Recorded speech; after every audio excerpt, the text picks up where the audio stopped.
55811 and welcome back to another video. And in today's video we will be watching the top 10 shocking disasters and scandals surrounding the Olympics. I literally just read that. So tell me if you like the new OBS system that I'm using and the new face cam. And let's get right into this video. Surrounding the Olympics. In at number 10, this one's really brutal. We have the birds roasted alive in Seoul in 1988.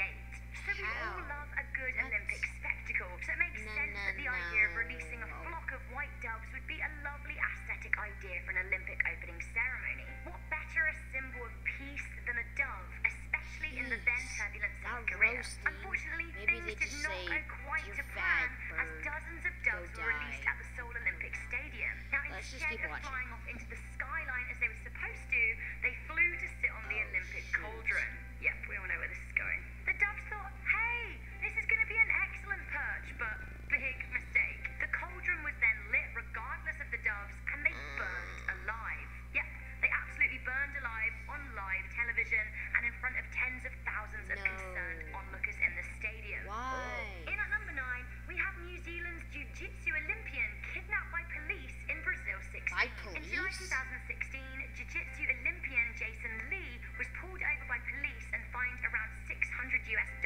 for driving without a passport. After Jason claimed that he had no money, he was then kidnapped by the police. Wait, hold up.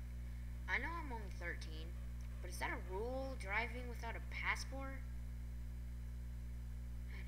Draw from an ATM. He was then warned not to report the incident, which he did anyway when he learned that no such law existed. Following that, things escalated when Brazilian military police showed up at his rented apartment, but he refused to let them in. He has since fled the country for fear of his safety. In at number 8, we have boycotts in Moscow in 1980 and in LA in 1984. Now, the Olympics are supposed to demonstrate the spirit of sportsmanship, defined as ethical, appropriate, polite, and fair behavior when participating in a game or athletic event. Now, the Olympics are also supposed to be a time for peace and for countries to come together. Unlike those Unfortunately, doves over this there was far from the case in 1980 and in 1984, as Russia and the United States avoided one another respectively. In 1980, President Jimmy Carter called for a boycott of the Russian-hosted Moscow Olympics as a result of the Soviet invasion in Afghanistan. Now, this meant that some athletes participated under the Olympic flag rather than their own nations. And ultimately, 65 countries avoided the Games, including Canada, West Germany, and Norway. Great Britain also scaled back their involvement massively. In response, Russia boycotted the Los Angeles-hosted Games of 1984, along with the entire Eastern Bloc. In total, over 16 countries boycotted the states, including Poland, East Germany, and North Korea. Generally, for me, a boycott spells disaster. In at number 7, we have death from heatstroke in Rome in 1960. So in 1960, the Summer Olympics were held in Rome in over 40-degree blistering heat. That's over 100 degrees Fahrenheit. Nonetheless, the Olympians plugged on with many suffering from heat exhaustion. Unfortunately, during the 100-kilometer ride in Rome, Knud Jensen died. One of the four-man Danish team had already dropped out of the race due to sunstroke after the first lap, which meant that all 3 remaining Danish cyclists had to finish the race for the team not to be disqualified. Jensen then told his teammates that he felt dizzy, with the 2 other cyclists clutching his t-shirt to keep him from falling off the bike. However, when they eventually let go, Jensen collapsed and fractured his skull. He later died, never regaining consciousness. In at number 6, we have villages destroyed by the Beijing 2008 Olympic planning. In order to build the Olympic Stadium in Beijing, China bulldozed many impoverished areas and drove many out of their homes in order to create their attempt at the best show on earth. 1.5 million people were driven from their homes. What would happen if you protested this? Well, you'd be arrested, that's what. There were even some reports of police beating protesters to death. What has happened to that grand Olympic area now? Well, much of it is abandoned. Was it really worth displacing that many people? That's not what police are for. Next up, getting pretty crazy. I don't know about China, we have the Nazi Olympics of Berlin in 1936. Look at them, they're all doing the Hitler salute. Rather than one specific disaster, let's just say the entire 1936 Summer Olympics were a disaster, as it was pretty much hosted by the Nazis. With swastikas aplenty around the city and German Jews banned from joining the games, Hitler wanted to use the event to spread his Aryan super race ideals, and he also kicked out many Roma residents out of the city, as he did not want people seeing them there. What with this kind of anti-Semitism and nastiness surrounding the Olympics, I think that we can safely say that it was a disaster. In at number It's a disaster. The 2014 Sochi Winter Olympics meant a whole lot to Russia, who really wanted to put on a spectacular event that nobody would forget.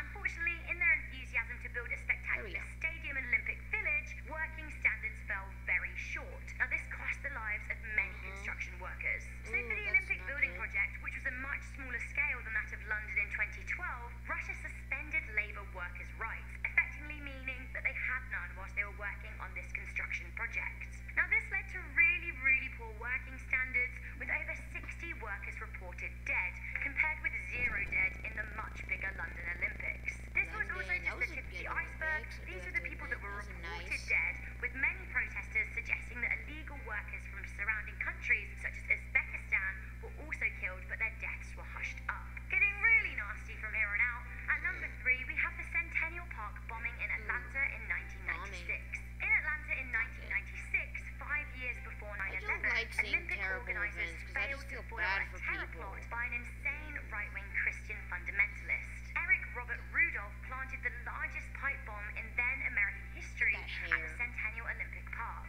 Undercover detective Richard Jewell realised there was a threat as he identified a possible bomb. He did his very best to evacuate the stadium, but the nail bomb went off, wounding 111 people and killing 2. Jewell, the saviour of the incident, was then considered a suspect by the FBI, who extensively interrogated him before they would find Rudolph was the perpetrator. He was then sentenced to life imprisonment at the Colorado Florence Supermax prison. Unfortunately, the stress also took its toll on Jewell, who died aged 44. In at number 2, we have the Munich disaster of 1972. Despite high tensions between East and West Germany, the 1972 Munich Summer Olympics wanted to remain as political as possible. They really wanted to distance themselves from the image of a military Germany. They wanted to be as far away from the Nazi outpourings in the 1936 Berlin Olympics as possible. Unfortunately, the games ended up being as far away from apolitical as possible when 17 people lost their lives. At the time, tensions between Palestinians and Israelis were at peak, and a group of 8 Palestinian terrorists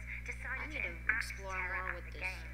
Scaling the wall of the Olympic Village with the help of 2 do-good athletes who thought they were helping out fellow competitors who'd been locked out after hours, the group broke in. 8 Palestinian men from the group Black September donned tracksuits, scaled the wall with duffel bags that were filled with rifles and grenades.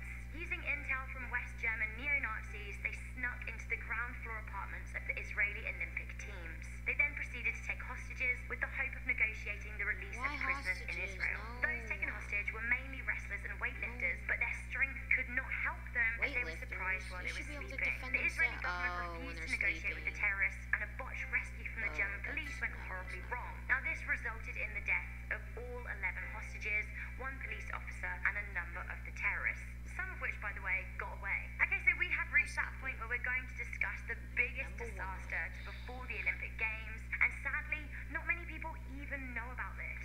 In at number 1, we have the 1964 Lima football riots.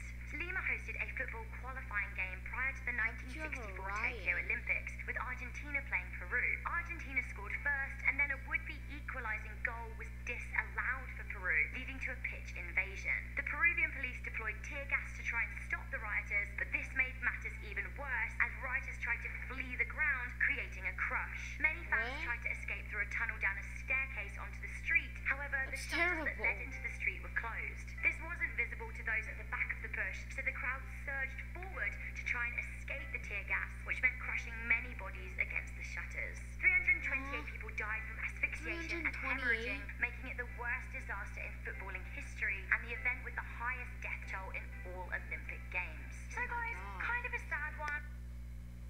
Well, okay, I'm gonna be scarred from that video. Thank you guys for watching. If you like videos like this or reaction videos or anything, please be sure to smash that like button. Our channel's been doing great. We have 43 subscribers by the time I'm making this. So yeah, go Team USA for the Olympics. As you can see, I'm supporting them with my keyboard cover. Yeah, I know you're jealous if you live in America, because this keyboard cover is a miracle. I know my friend has one that's like Canadian. That one's amazing as well. But yeah, thank you guys for watching, and I'll see you next video. Peace.